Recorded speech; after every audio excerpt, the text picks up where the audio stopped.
joined by three of our PGP students who were YLP admins. We have Avni here, we have Meherpreet and Aman with us, and they are here to take all your questions, whatever you have with regards to YLP and student life in general. So let me tell you the flow. First, they'll introduce themselves. After that, there are set of questions, around 8 to 10 questions, which we have received during registration. I'll ask these questions first.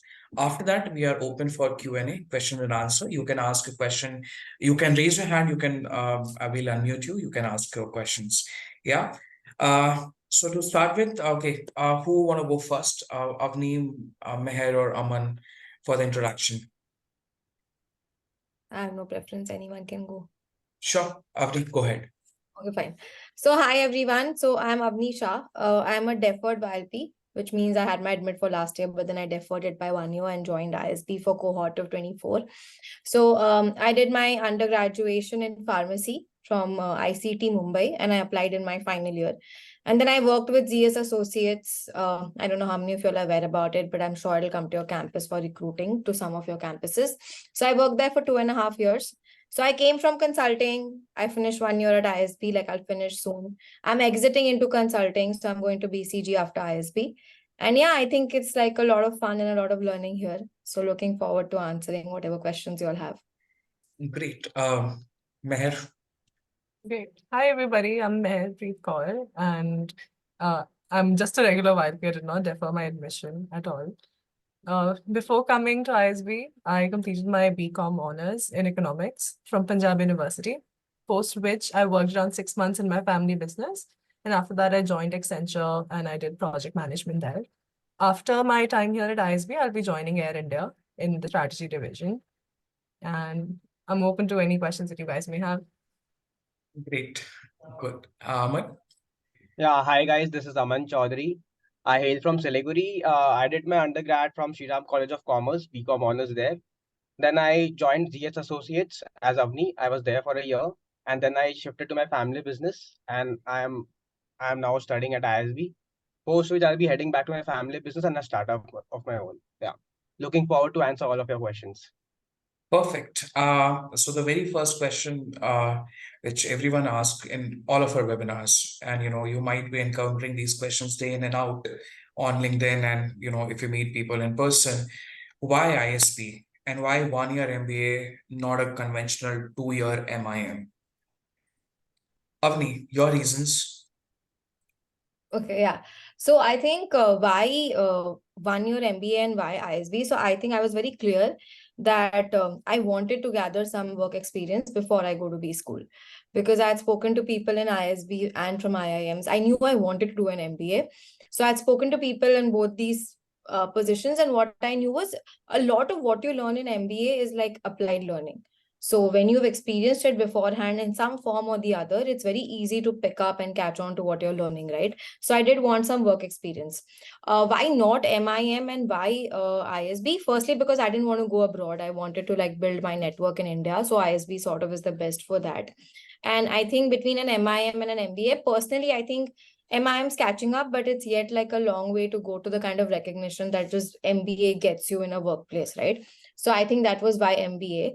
Why ISB was because like work experience. I wanted to go to college where I can get some work experience, and also because like I wanted a less of like I'd already done the whole engineering college and the whole CET and entrance exams and that kind of a thing. So I wanted to go to college that looked at profiles and then recruited.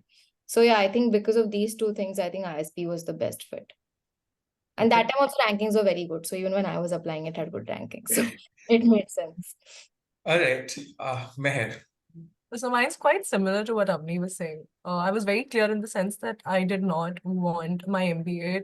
So I was sure that I wanted an MBA over an MIM.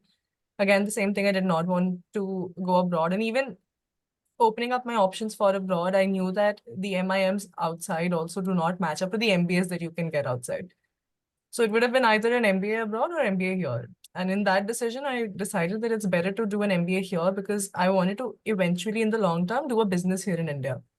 So if I wanted to do a business here in India, it made sense to have a degree from India as well, which is more recognized here. And just to build that connection here, right? So the best thing about ISB is the huge network that you get. So just to collaborate with so many people and get as much knowledge as possible. Another add-on from this was that I wanted to ensure that I did not want my experience to be too long. I wanted to work more in the field than to be in a B school for 2 years. So for me, it was an opportunity cost of either studying one additional year or working for one more year. So I wanted to take that 1 year to learn in addition to the 2 years that I already had as a YLP. So that was the trade-off that I did, and I wanted to make sure that I have more hands-on learning. Not many people realize is, the 2 years versus 1 year, that they get to earn 1 extra year of salary plus 1 extra year of full-time work ex, which is Exactly. much more than your salary. Yeah. So our ultimate goal is to become an entrepreneur, Meher. Yeah. So in the long term, I definitely want to be in the entrepreneurial space. So I thought this would be the best place to learn from, especially with D Labs here as well. Yes. So Yes. ISB is a great incubator for startups, and the culture here is great that way. So Absolutely. I definitely thought that this would be the best place to be in it. Great. Good. Thank you so much. Aman? Aman? I think he froze. I guess some network issue. His screen is frozen. Aman, just if you can hear us, you're not audible, and your screen is frozen. If you can just rejoin us, it will be, yeah. So I think most of it is covered, but yeah, the opportunity cost is very less as compared. It's fine. It's fine. Okay, he's gone. No worries. So there were, Meher and Avni, before I go on to the next question, there were a couple of questions in the chat. It takes a lot of time to type, rather than conveying it live. So Siddharth, you can definitely apply even without WorkX. It is going to be a deferred admission. Since you're not a student anymore, as of now, you are a working professional. So the entry route for you, it's EEO, early entry option. So yes, that option is there. For that deadline, it's gonna get announced because next admission cycle thing is yet to be announced by May end max. You'll have dates on the website.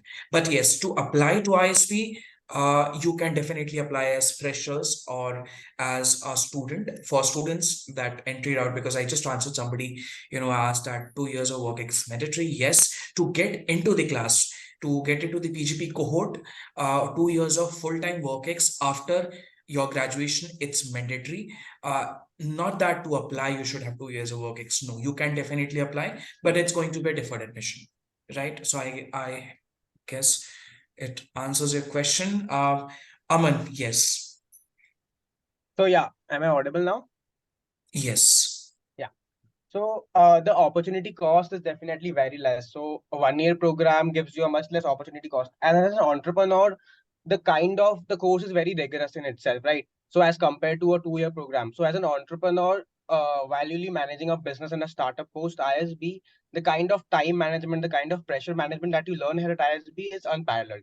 And that is something I wanted to experience. So that's why ISB was the best fit.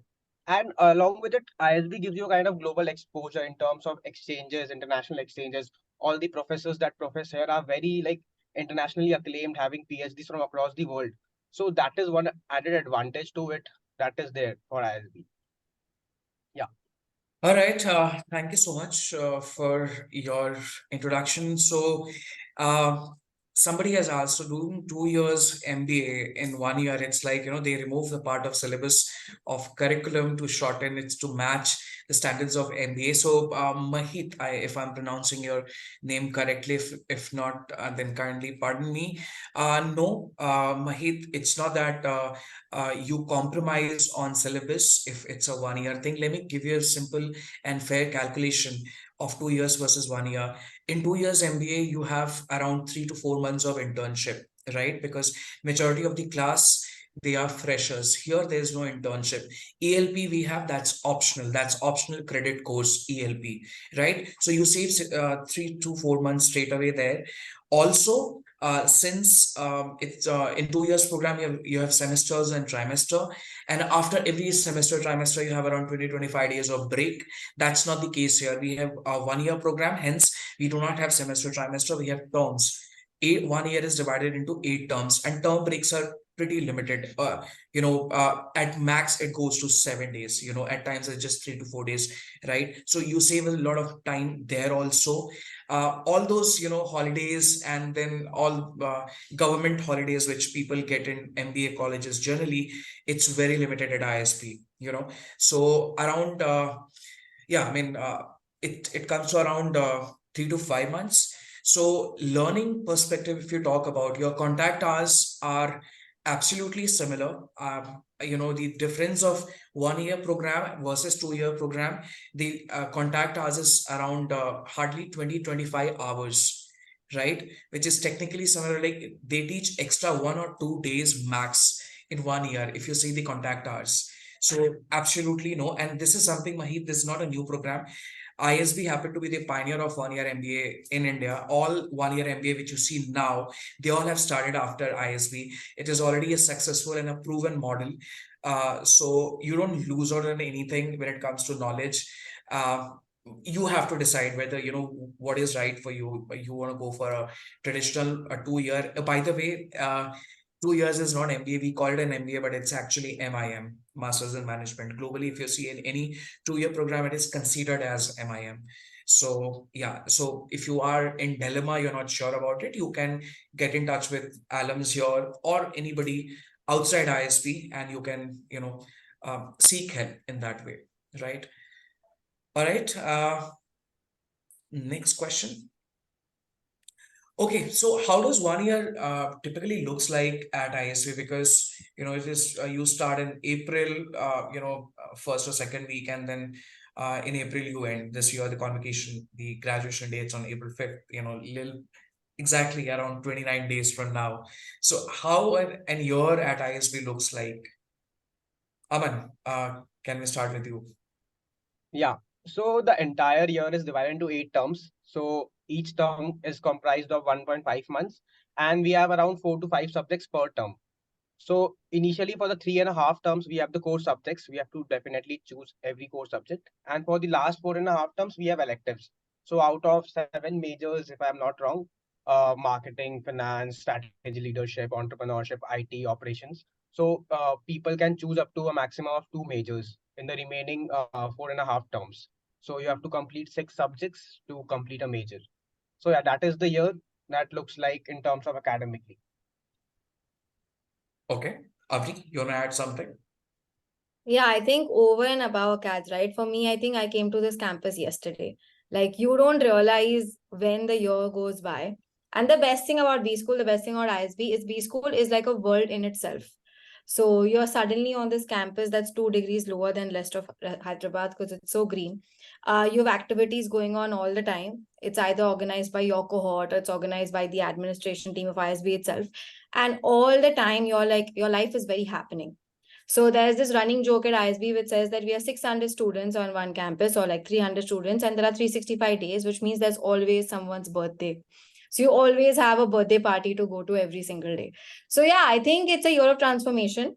You do a lot outside the classroom because out of a day of 4 hours is lectures and the rest of the day is up to you. And ISB really teaches you that like you cannot sleep for like you'll leave a person who tends to use maybe 16 hours or 14 hours of their day just doing things, either hobbies or activities or having fun with friends. But yeah, I think 1 year at ISB just looks like a whirlwind.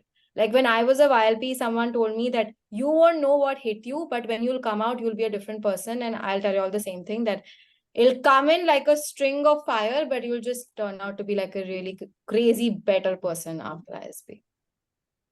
All So I right. remember, I'll add one line to it. So I remember one of the alums tell me like ISB is like a platter. So you choose to get your own plate. So you have to choose whatever you want out of ISB. There are so many things that you can get out of it, right? From clubs, SIGs, so many summits and events happening on a daily basis. So there's so many things.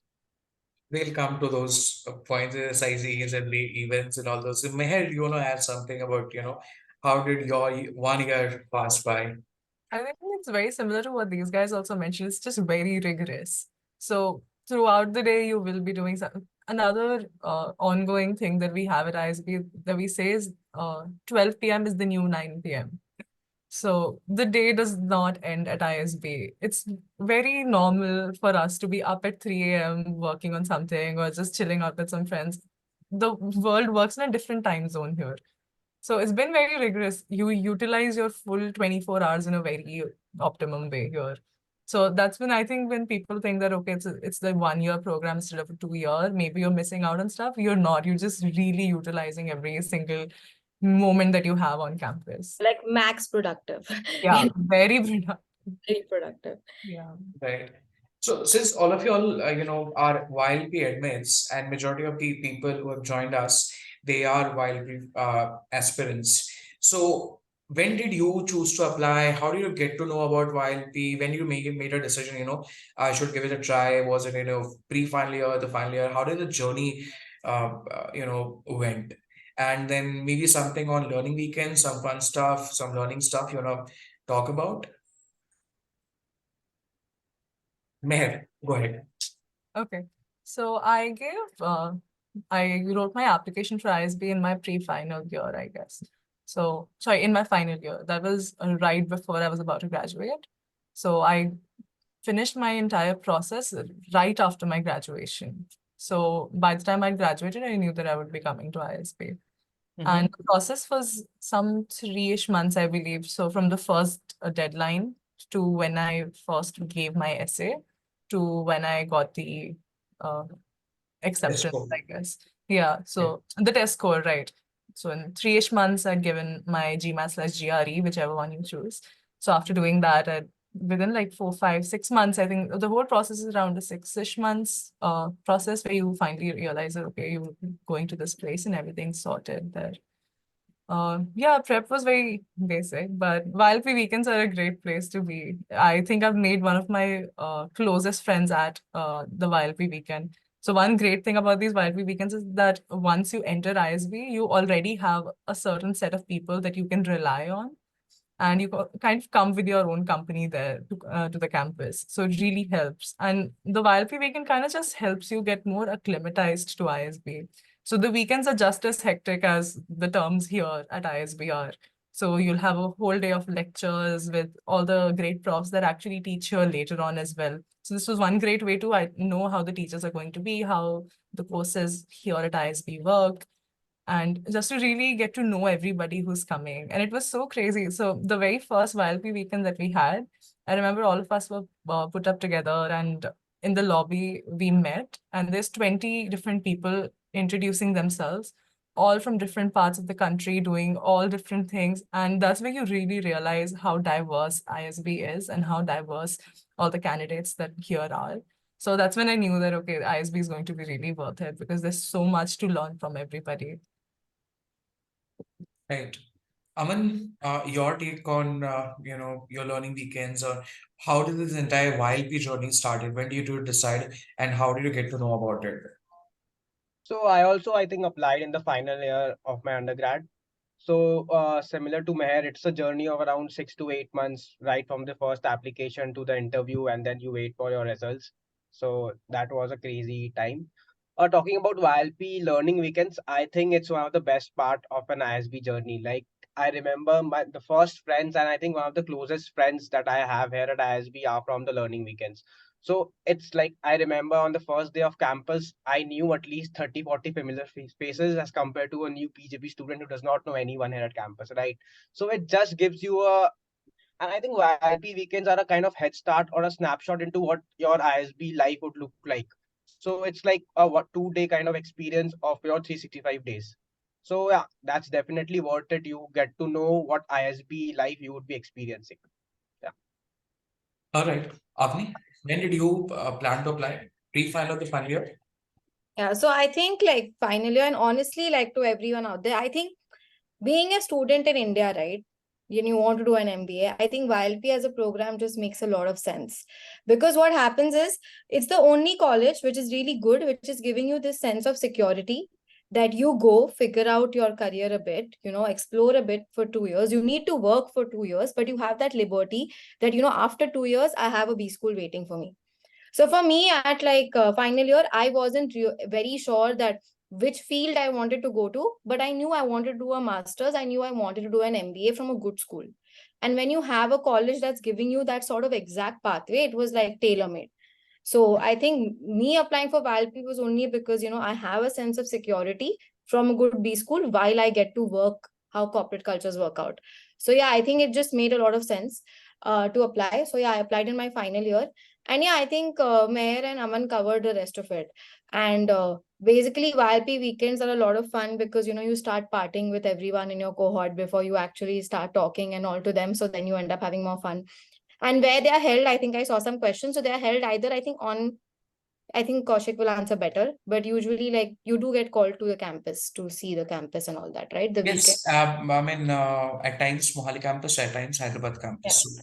So, YLP weekends do happen on both the campuses. Yeah. So it's not like ISB leaves you. So that's also really nice. So the 2 years that you are sort of like a YLP admit, they are like in touch with you intermittently. So you Exactly. also have this sense of belonging when you come that I've been with this college technically for 3 years in some way or the other. So yeah, that's a little bit from my Also, side. just to add, it's just a lot of familiarity with the campus itself. Since we've been on both campuses before the actual PGP program starts, it's just easier when you come for your 1 year of transformation here because you're just familiar with the surroundings. You know that, okay, this is my campus. That belongingness is already there. Right. And so next question, it's like since PGP is a 1 year program, what opportunities does a candidate get to acquire when it comes to practical exposure of the concepts which are taught in the class? Because there's no internship, a lot of case studies and all those things. So how do you get to apply in a real world scenario kind of thing? Who wanna go first? Avni? Yeah, so I think this question holds quite a bit of merit because even I had this when I was applying. One thing is like when you come to ISB, right, you're already coming with some work ex. So firstly, a lot of what you learn will also be a callback that, oh, I did face this issue. Now I know how to solve it. Coming to like what real world opportunities you have here. So firstly, I think like Kaushik mentioned, there's an ELP wherein you get like this experiential learning program. You get an industry project to work with. So that's as close to an internship as it is. Then you have pro bono projects where you work with, like NGOs and stuff, and you help them out also with like business problems. So that's your hands-on learning. And apart from that, also like the way the curriculum is structured, a lot of your final presentations, your final exams are projects themselves.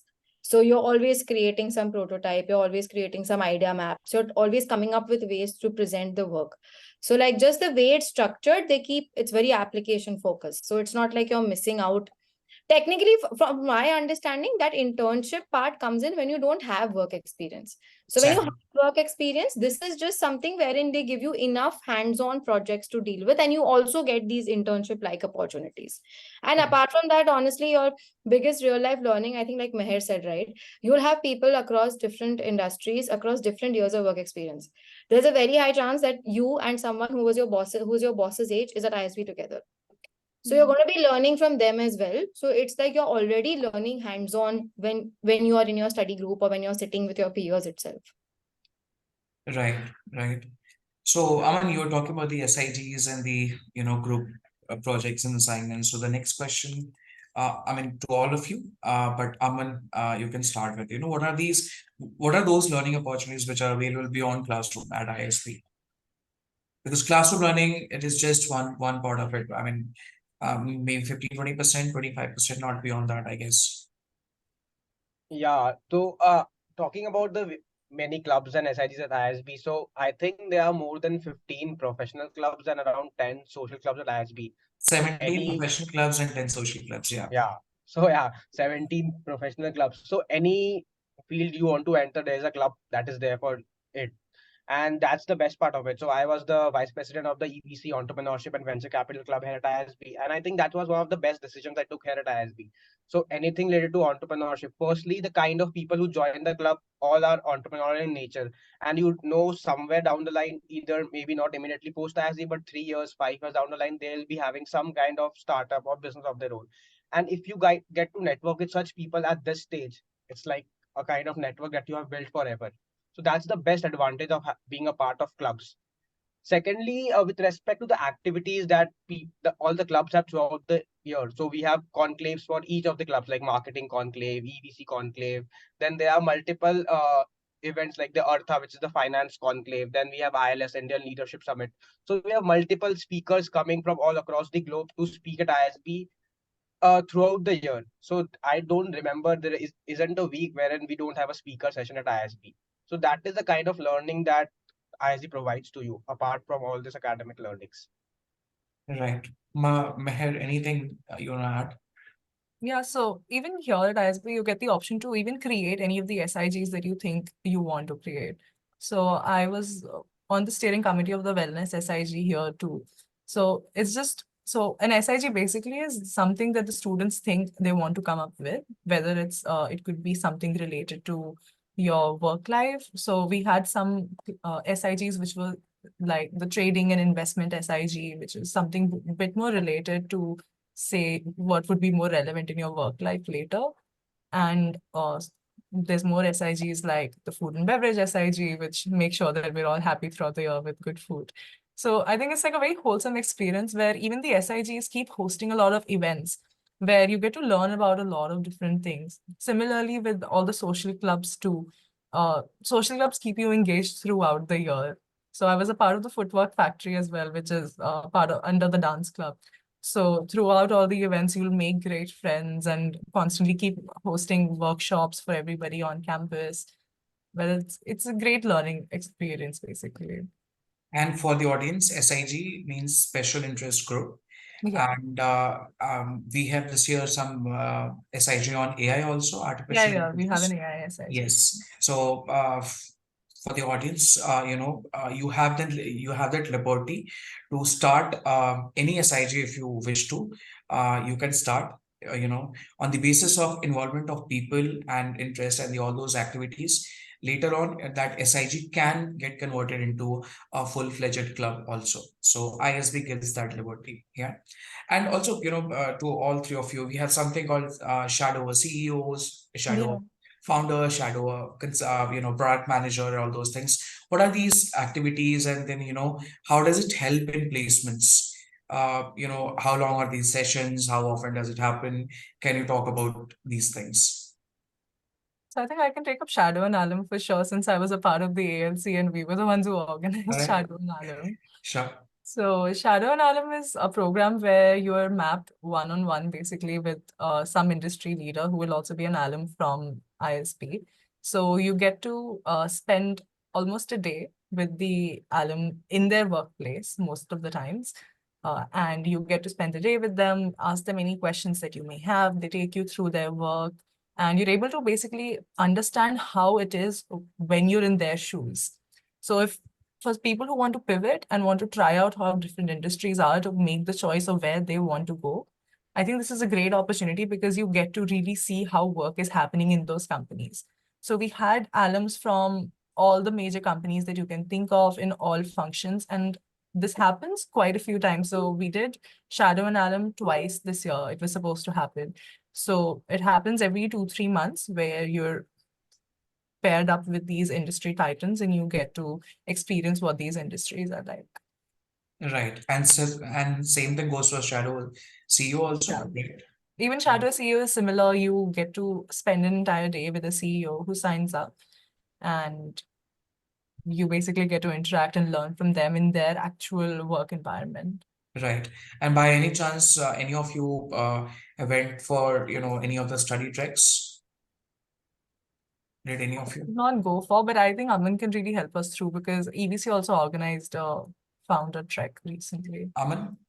Yeah, so I can talk about the founder and the venture capital track. So it is a one day of a life of an entrepreneur. So basically, we had this year startups like Blue Smart, we had startups like Open Capital. So students can sign up for this initiative and they can go to their offices of these founders and spend a day with the founder, understanding how the day to day looks like for an entrepreneur. So all those people interested in entrepreneurship, all those people interested in venture capital can kind of network with this founders and venture capitalists, and slowly and gradually, if they want to pivot to these industries, they can do so. So from a placement point of view, it firsthand it gives you an experience to meet these founders and network with them. Mm-hmm. All right. And how has been the experience so far at ISB, and where are you heading post MBA? Who wanna go first? Avni? Every time you pick me only. Yeah, I think I mentioned in my introduction. So I came from consulting, and I'm exiting also in consulting, which was my plan. So I'm heading to BCG post ISB. I don't know how many of you all know, you're in college. Yeah, I'm assuming all right. Everybody knows it. Yeah, more or less, yeah. But BCG is Boston Consulting Group, so I'm heading there.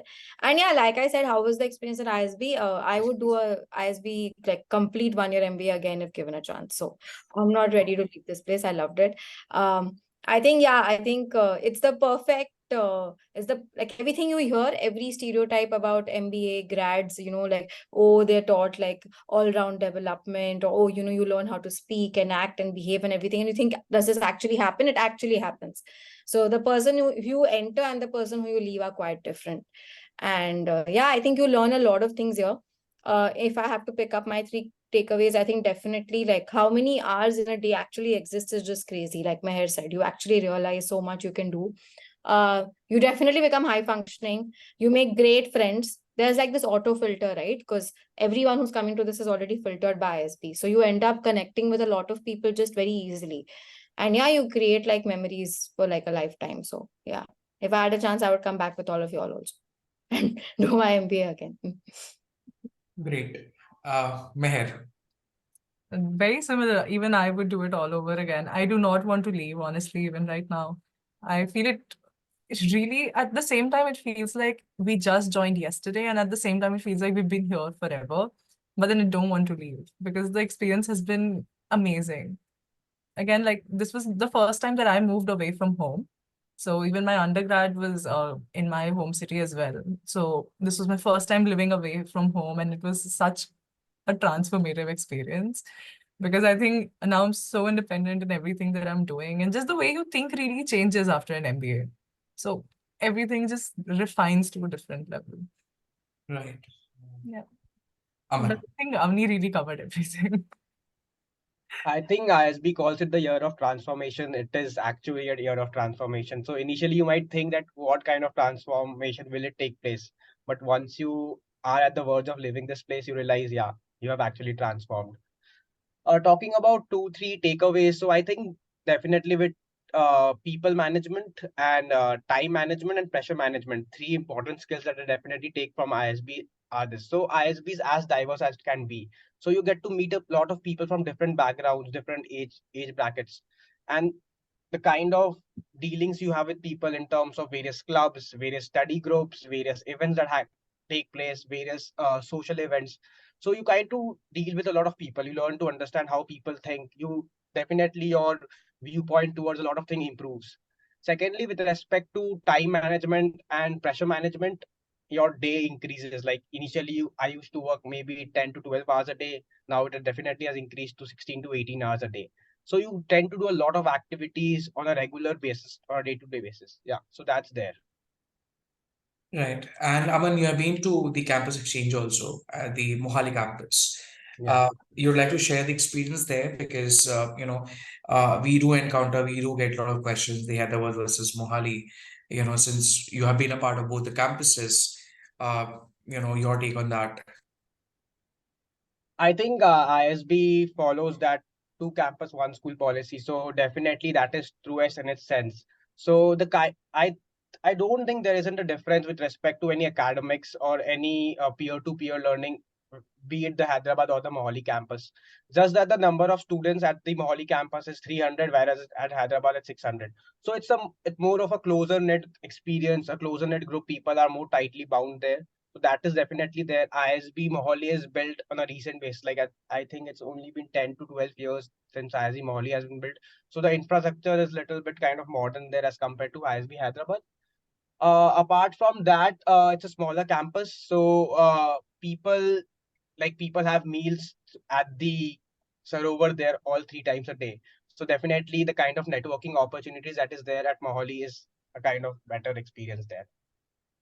But I think with respect to all the learnings, both campuses have equal opportunities. because it's the same set of faculty which teaches on both the Definitely, campuses, and we definitely. have only one dean, Professor Madan Pilotla. Yeah. So we have reached to the last set of questions. After that, we'll open floor for questions. People will start raising hand. We'll open one last question because there are different aspects to the application. Essay is one of the most important aspects. So what would you like to tell people who are going to apply that do's and don'ts in essays, because it has got a good weightage. So do's and don'ts in essay.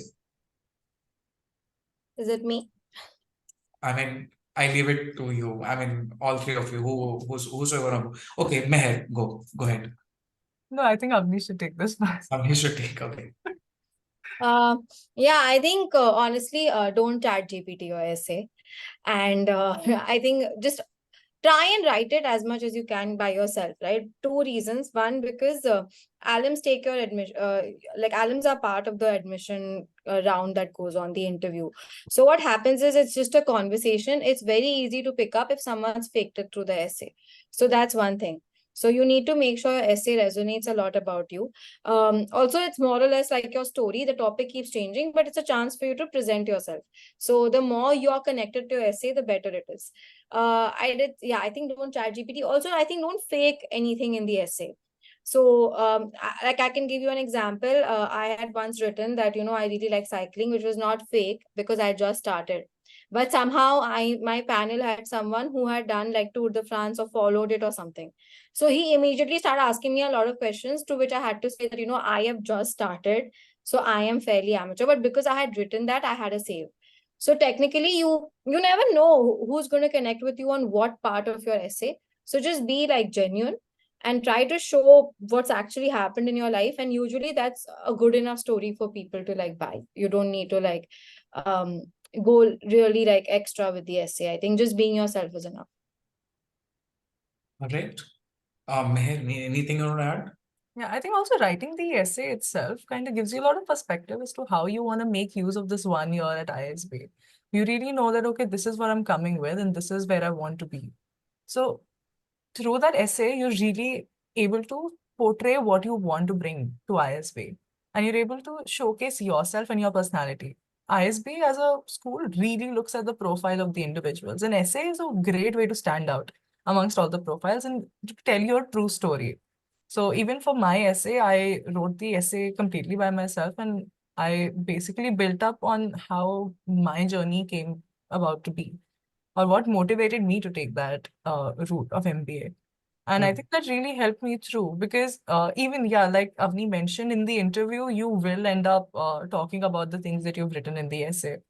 So I think it was really helpful for me as well because one of my panelists ended up being somebody who was in marketing. And I thought at that point that I wanted to go into marketing, and my essay had a lot of stuff about it. So we were able to connect a lot on the recent things that were happening in the marketing world. So I think it kind of helps a lot.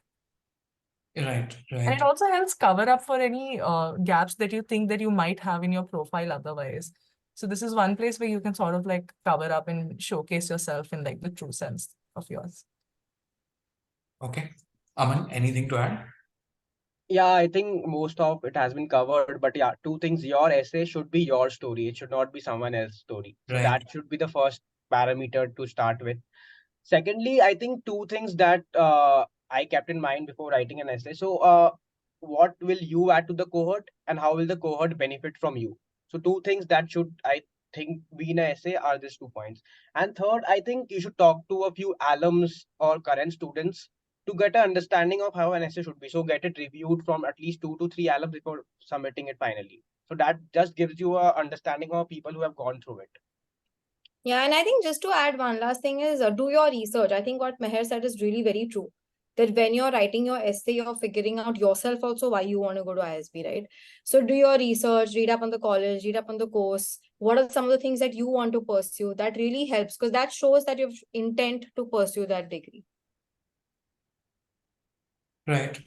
So, Avni, there's a question in chat for you specifically. Vanshita, she has written.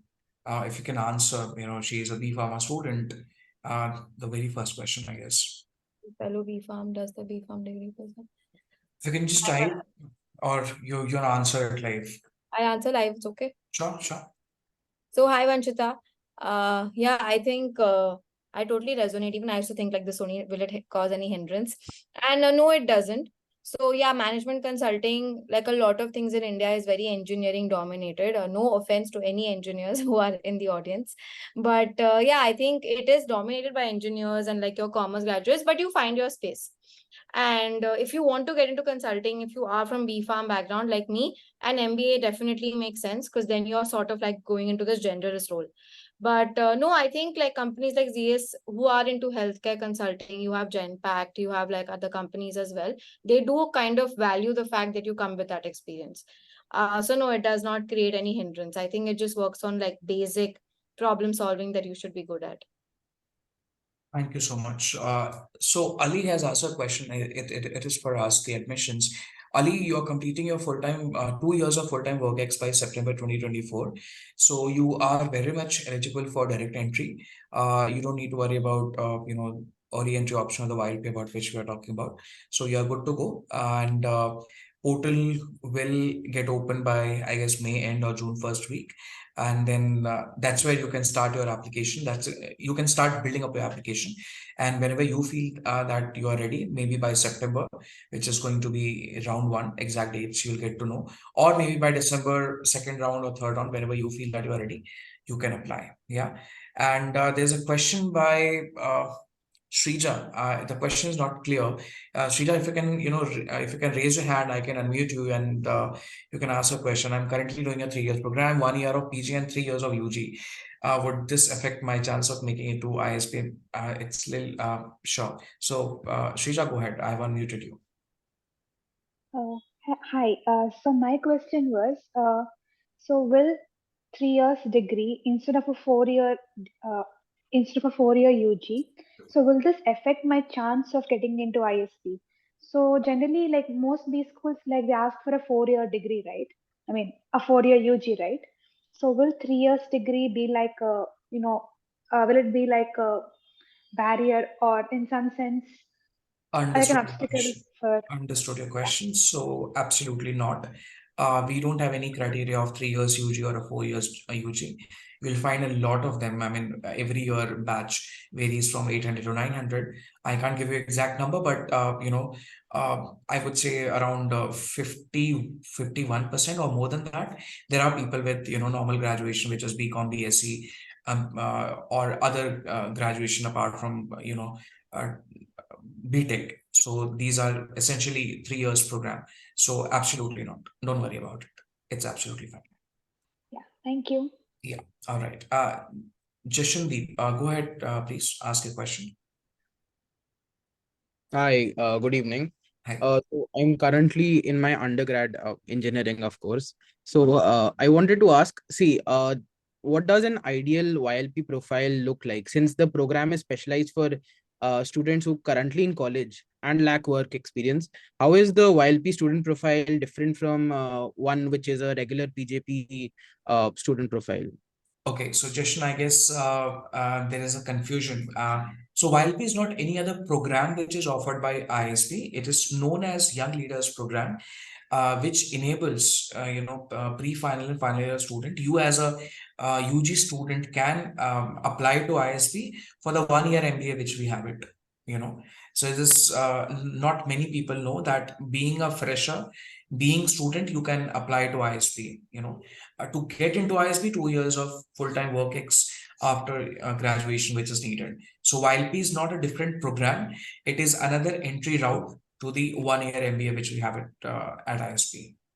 No, my point being, since when I'm applying as an experienced fellow for like 4 or 5 years with WorkX, and when I'm applying as a college student, how does the profile looks different because I lack the work experience. It So does. how does an ideal profile for a YLP fellow look?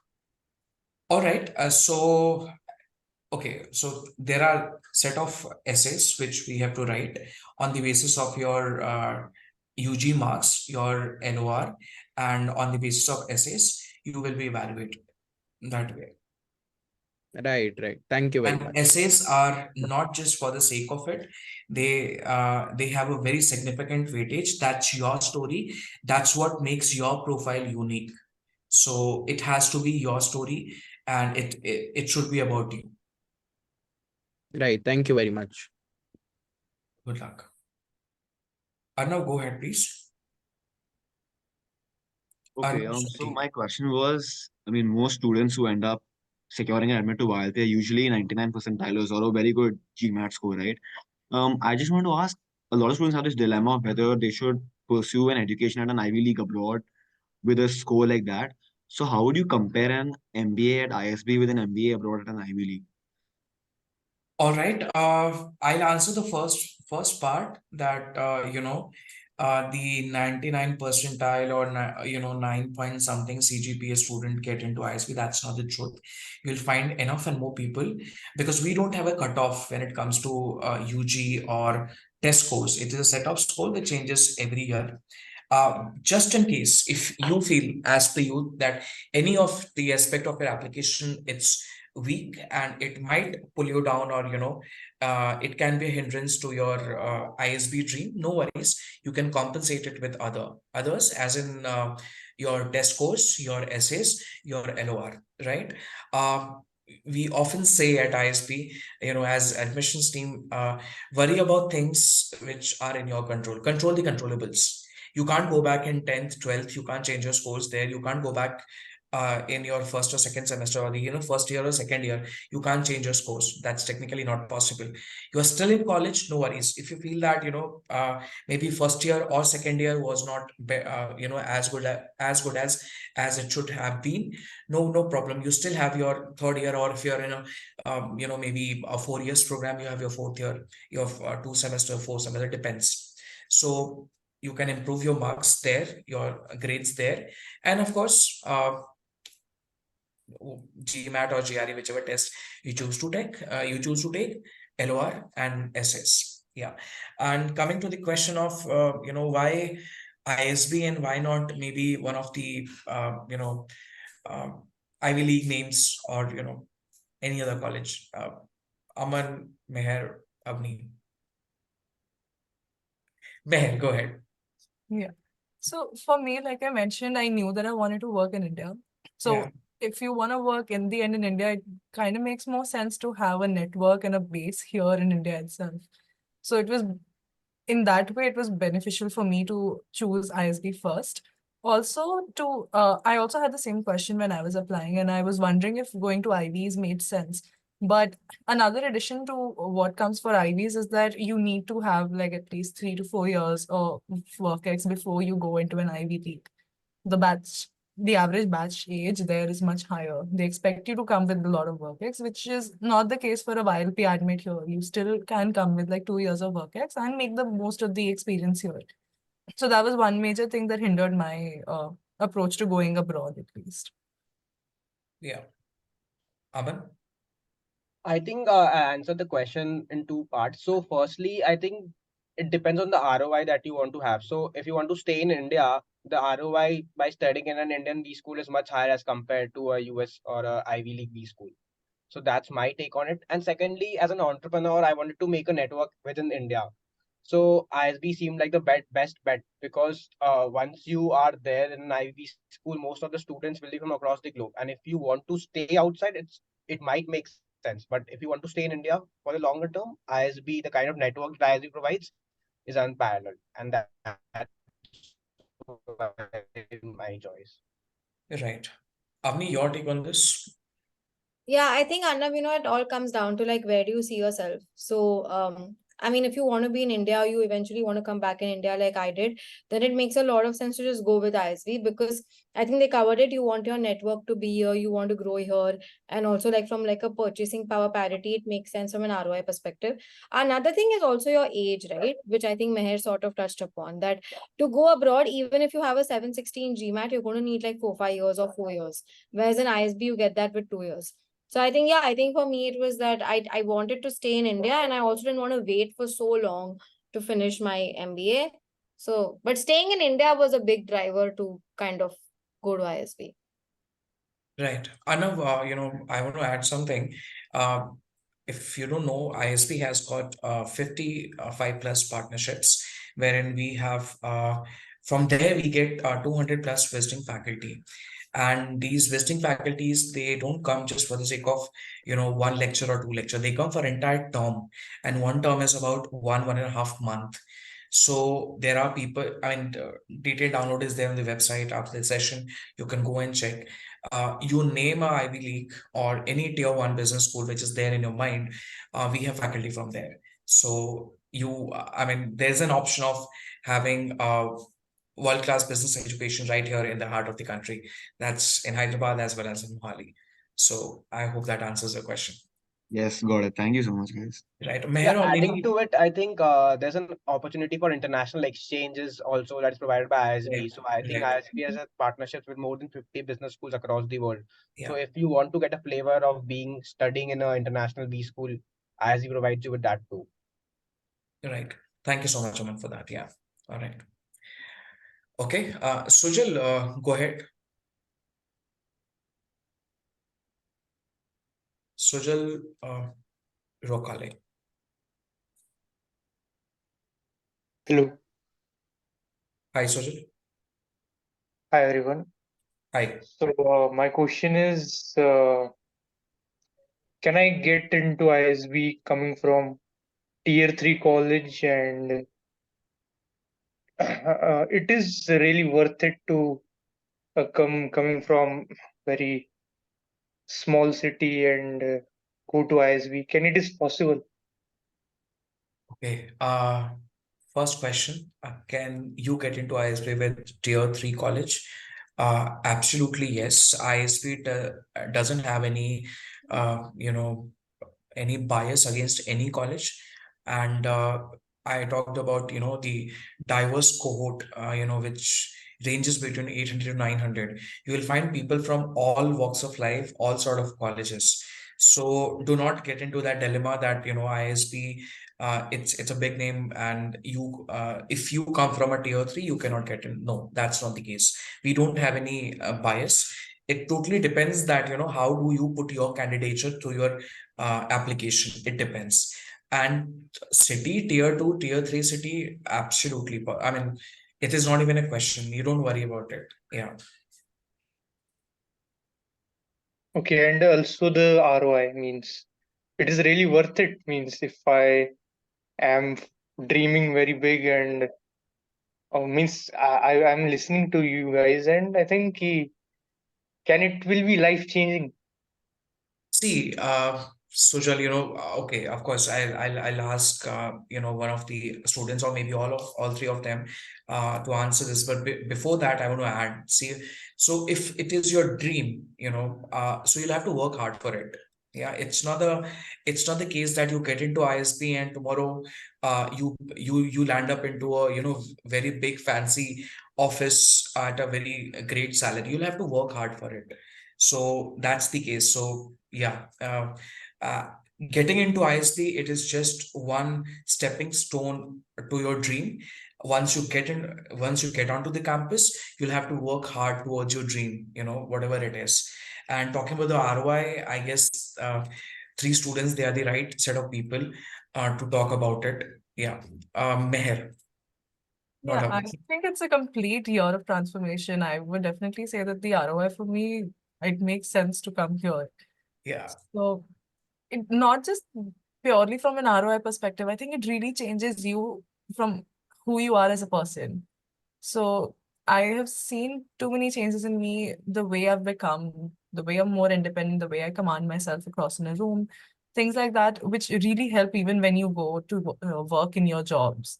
So I think it kind of helps there as well. So you're just better as a manager and you're able to perform well in your job. And I think that kind of adds to the ROI that you get in monetary terms as well. Yeah. Aman, your take, because you come from a family business background, you opted out of placement, now you're getting back to your business, and maybe later you want to start your own business or your own startup. So your take on it? So I honestly believe in one quote that your network is your net worth. So Thank you so much. yeah, so ISB having an alumni base of more than 15,000, I remember one alum saying there isn't a company in the world that where an ISB alum does not work. So that kind of privilege is only available when you study in such a renowned B school. So the ROI, maybe from a entrepreneur point of view or from a family business point of view, might not be a short-term ROI, but a longer term, it's much more than the fees that you pay definitely at ISB. Avni, your take. Yeah. So yeah, I think Sujal, like ROI is two parts, right? One is just your quantitative part. You invested this much, you got this much back. But also like a lot of it is very qualitative and long term. So even when you like came on this call, you did say like, oh, I'm from a tier 3 college. Like the kind of associations you have really matter in life. When you are from ISB, you are basically now are from ISB. So that has like lifetime value that it's going to keep getting you. And like Kaman and Meher said, right, the alumni network, the kind of opportunity you get later. So to be honest, I don't think while we're at ISB, even though we've all placed or we have like our plans in place like Aman, we haven't gotten the whole ROI yet. It's a lifetime ROI which will keep reaping the benefits of just by being associated with the institute. So yeah, I think in terms of content, like numbers plus how you see the qualitative benefits, it's worth it. His question majorly was focused towards the monetary part. Financial. Yeah. So I Yeah, guess I think that gets covered. I think that gets covered pretty well. Yeah. yeah. So around 3.5 years, if you plan your finances well, you Yeah. can. It depends on an individual. If you want to stretch it for long, you can. Otherwise, 3.5 years, typically your entire loan gets covered. That is the case when people don't get scholarship. Not many people realize that there are enough and more scholarships which are available at ISP. We have around we have 25% of the class which has got some or the other scholarship on the basis of diversity on need and need come merit based and various parameters. Yeah, so that's the case. So I guess your answer, I mean, our answers are enough, or you have any more question? And I listened that key profile matters very much. Okay. So what this C means in the profile, diversification or high marks? So profile matters. It is the overall profile, which has your 10th, 12th, and graduation marks. And I'm not sure you are in college currently or you are a working professional. If you are a working professional, it depends what kind of work you're doing, what value addition, which you are doing through your work. So that matters, not the kind of company which you're working or the size of the company. The value which you bring to the table, that matters. The kind of work which you do. Okay, thanks. Thank you. Yes. All right. Good luck. Samvita, go ahead. Samvita, I guess you have logged in through two devices, and because I can see two hands. Oh, I'll just, can you hear me now? Yeah, you're audible. There is another. Okay. Yeah. Okay, I'm not sure if I'm visible on the another device, but it's okay. I'll Very just much lower my visible. hand for Yeah, now. no worries. Go ahead. Yeah. So hi everyone. So my question was more around like GRE and GMAT scores. So I understand that we did discuss a lot about how much essay matters in the ISB programs, but usually when we get like a little lower range of score in the GRE or GMAT score, we kind of presume few things and then even rethink if it is still worth to apply for the program. So, like, what should we take, and like, how much the GRE and GMAT scores weightage or importance really matters in all this process? Okay, all right. So Samvita, yes, there's a saying that people reject themselves before ISB rejects them, and that should not be the case. The other candidate before you, he was in a certain dilemma. So yes, scores are important, but that's not the only thing which has a weightage or that's gonna matter. It is the overall profile. Just in case, if you are asking for a certain number, so for GMAT we have a range of 530 to 780. Average comes to around 710 or 720. So if there's one specific number which is there in your mind on a target, so the average of the class you can take and then you can aim for it, but as such there is no cutoff for any when it comes to GMAT or GRE, we do not have any cutoff. For GRE it is 319, that's the minimum, and 339 is the highest. Average it's about 329, 330. So you can choose your test, and yeah, you can aim at least the average of that particular year. But again, having said that, even if you score that number, that cannot guarantee, because it depends on your essays, what you have written. It depends on your extracurriculars, your hobbies. If you have done any other certifications, all those things which is there in their application portal, it matters. So you have to bring a holistic profile. Yeah, got it. Thank you, Kaushik. That was really helpful. Okay, all right. Arushi, go ahead, please. Yeah, am I audible? Yes. Hi everyone. So my question was just a little specific to someone whose target domain is finance. So what I've heard out there is in terms of placements and the like, it's mostly focused towards consulting and IT roles.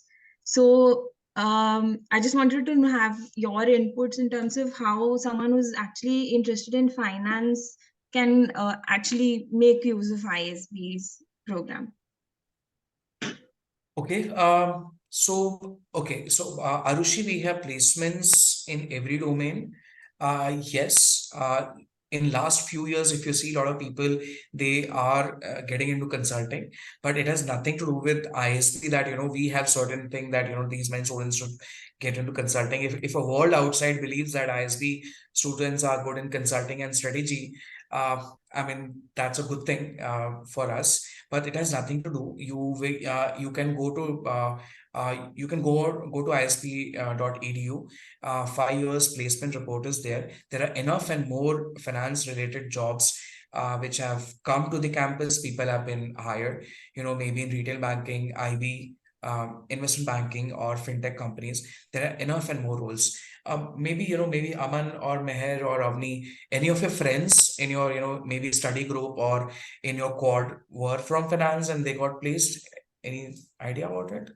Yeah, so one of my queries is actually from IB, and she wanted to pivot into PM, and she was able to do that right on day zero itself. So I think it's not a hindrance in any way. And even people who want to move into finance, that is also very easily possible. A lot of my friends who have come from non-fin backgrounds have gone into fin in this year itself. So I don't think that acts as a hindrance anyway. Yeah, I think Arushi, a lot of fin companies came, to be honest. Quite a few, and like really good ones.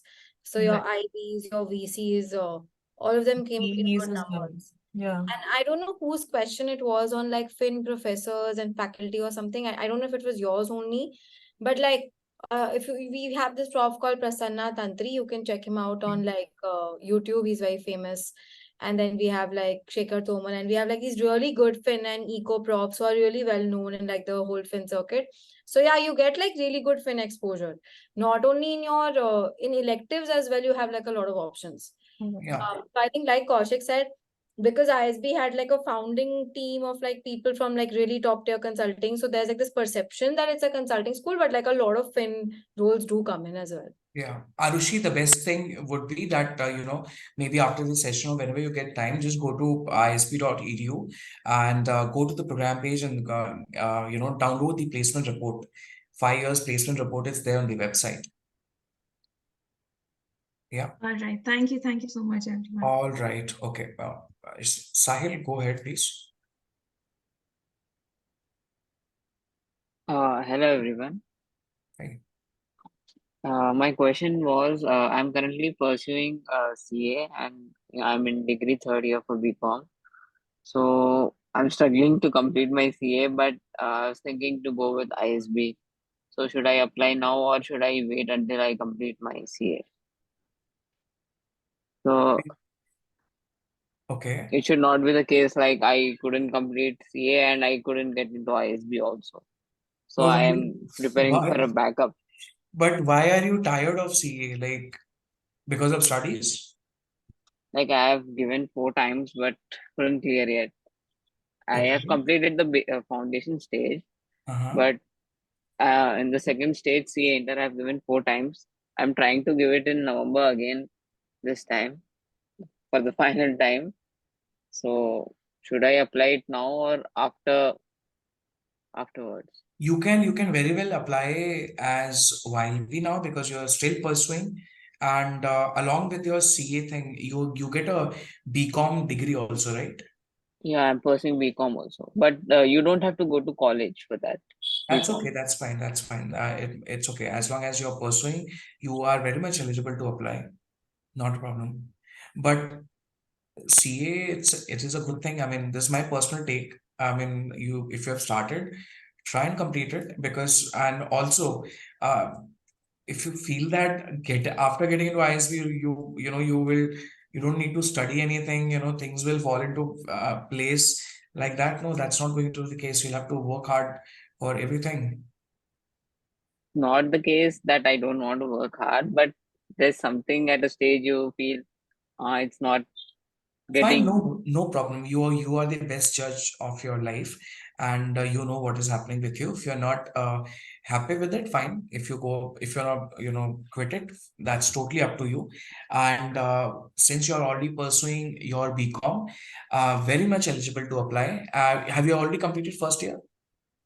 Yeah, I have completed 2 years. This is third year in 2024 June. I'll be writing this semester 6 exam. So Right. in this year I'll be completing BCom. This year you'll be completing BCom. Yes, so you can Yeah. you can definitely apply. Not a problem. And for instance, if I clear in November, if I give in November and if I clear that, it will minimum take 3 years for me to complete my CA. So will I be able to join the ISB after 3 years or what will be the case? Not after 3 years because it depends when do you apply and when do you get it. So if you apply in pre-final year, so high chances that before you complete your graduation, you have your YLP offer letter. So by default, about two deferrals you get it. You can ask for extra deferral, but again, that is very subjective and that's case to case basis. So yeah, sir, Amit sir, your take on this, you would like to take this question because this is something. Please repeat the question once. He's already okay, so he's pursuing CA, not happy with it because things are not happening the way he wants, and he's already pursuing his BCom, and he is in final year. So he is saying that he has an attempt in November, and suppose he applies by this March deadline, and then by November, suppose he clears the test. After that, he'll have 3 years of that CA thing, which is articleship, I guess. So he'll have that much of time that deferral will can be granted, or what's your take on this? I don't think deferral will be granted for that time because 3 years plus 20 months. But in this particular situation, YLP is a perfect safety net, right? It's kind of hedging your bets because if you don't get through, we all hope and wish that you get through. But if you don't, then you have another option. And you're looking at that option because you mentioned that you are. I was hearing your question earlier that you have been trying for 4 times and not made it. So it's always good to have a backup option the fifth time. And we do hope you make it the fifth time, but a backup option will not hurt, right? Yes, sir. So if I get the offer letter or if I get selected for ISB and if I also by God's grace pass CA, so what will be I doing for that? Then you choose to go ahead with your completing your CA, get 2 years of work experience, and then reapply as an early entry admit option or for as a direct admit. The doors are not closed on ISB for you just because you did not take up the YLP offer. You still have chances to do as an early entry option or as a direct admit. YLP is just one of the routes for you to get into the PGP program. Okay, sir. Thank you. All right. Ravi Guptani. Ravi, go ahead, please. Hello, can you hear me? Hi, Rajvi. All right. Yes. Yes, Hi, Rajvi. So it's sorry. Rajvi. So sorry. No problem. First of all, thank you so much for your time today. I really appreciate you sharing your insights. Just a quick question. So I don't reside in India. I'm in Tokyo right now. Have been here for 7 years. But I'm very excited to come back to my country and come back to Bombay and of course to Hyderabad eventually if that happens. But I was just curious. So I've heard a lot about YLP during this session and the importance of it. And I think it's amazing how you're giving people the chance to interact even before they join the campus. And I was wondering, like, is YLP an option for someone who's already graduated, already has work experience, or is that something that's only for people who are in their first or final year of college?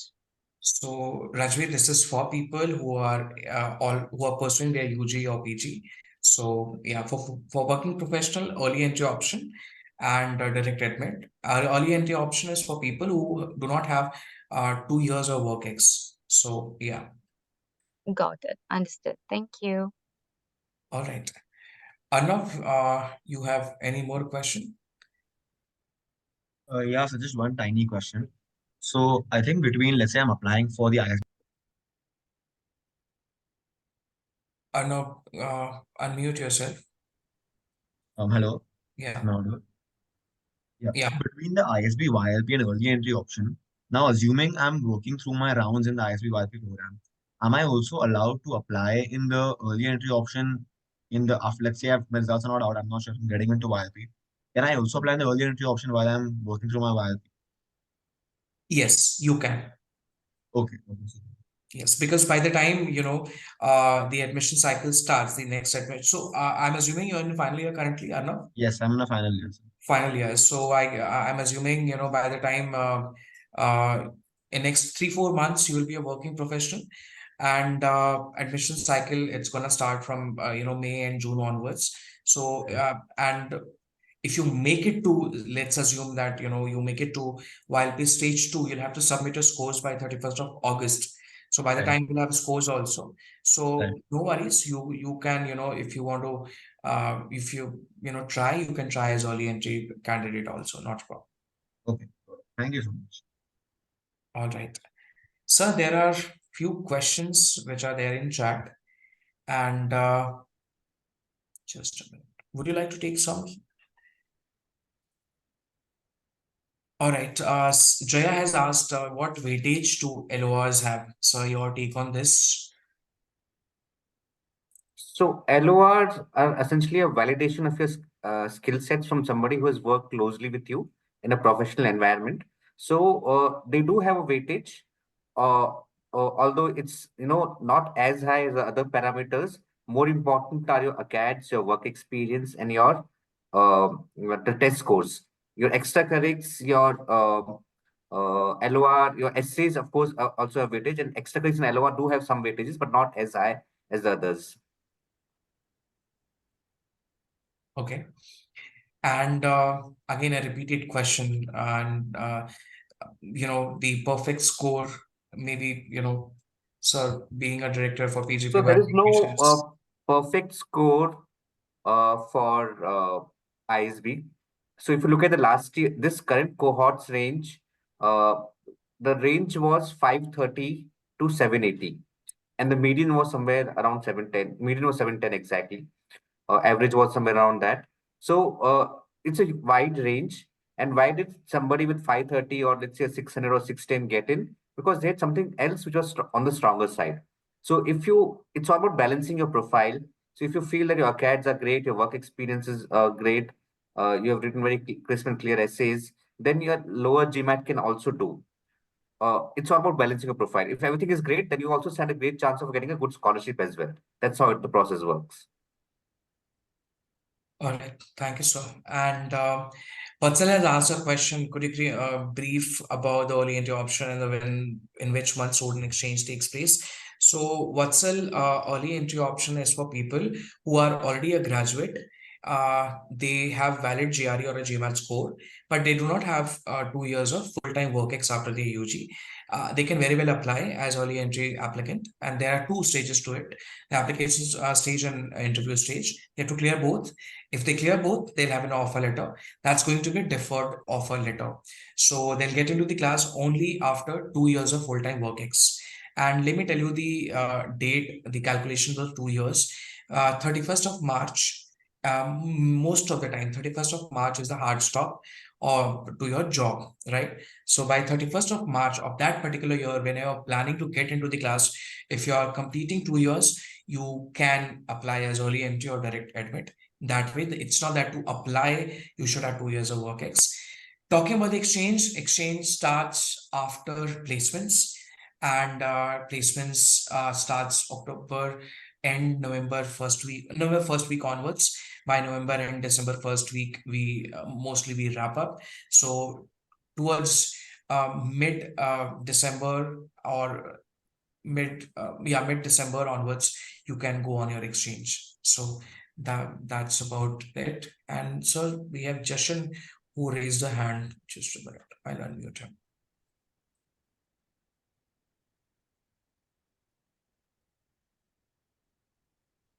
Yeah, Jashan, go ahead. Yeah, so as I already told you about the how since I'm an undergrad student, I do not have work experience. I just wanted to know what role does an internship play when I have multiple internships, 2 and 3 of them. So what role does how much value do you give to an internship while evaluating a YLP profile? So would you like to take this It's question? not a must to have an internship, but if you have one, do mention it. But the caveat is that if you mention it, be thorough with what you have done in the internship. You just can't mention it and not know about the details or in depth about what you have done in that particular 3 months or 6 months of internship. I think we can ask maybe Avni and Aman and Meher also to answer this question because they would have mentioned that in the applications as well. Anybody? Yeah, go ahead. Yeah, I think if you're mentioning internships, I think like Amit said, you need to just be thorough about it. And basically, you'll be working on some project or you'll be doing some small tasks, right? So you can always talk about it and discuss it with your interviewers. So it's an added plus for sure, but I don't think it's a necessity on your application. So I had done two, so I had mentioned those, and it did end up becoming a discussion point while I was being interviewed as well. I have a follow-up question. Since I'm in my penultimate year, I wanted to know if I cannot make it to the shortlist this year. Is there a cool down period? Can I apply for YLP next in my final year, or do I have to wait for the final? You can apply in your final year. You can apply. You get 2 chances because you're taking an early decision. Okay, thank you very much. All right. So there's a question on LOR from Alankrita. I'll take it. So Alankrita, she has asked, can she get a LOR from college professor? Alankrita, okay, I'm not sure you're a college student, you're still pursuing a UG or you're a working professional. So if you are a college student, if you're applying through ILP, yes, you can get your LOR from one of your faculty, any of your faculty. That's not a problem. Ideally, college students are expected that they get their academic LOR. Just in case if you have done an internship, if you feel that you can get it through one of our, somewhere, from somebody who were at internship, you can get that also, not a problem. If you are a working professional and if you're applying through early entry option or maybe direct entry, your LOR should be a professional LOR. It should be from one of ideally from one of, ideally he or she should be a team leader or a manager, or maybe somebody who has worked closely with you in the company or in the previous company. I guess that suffices. All right. Lovely Modi. Lovely, please unmute yourself and ask a question.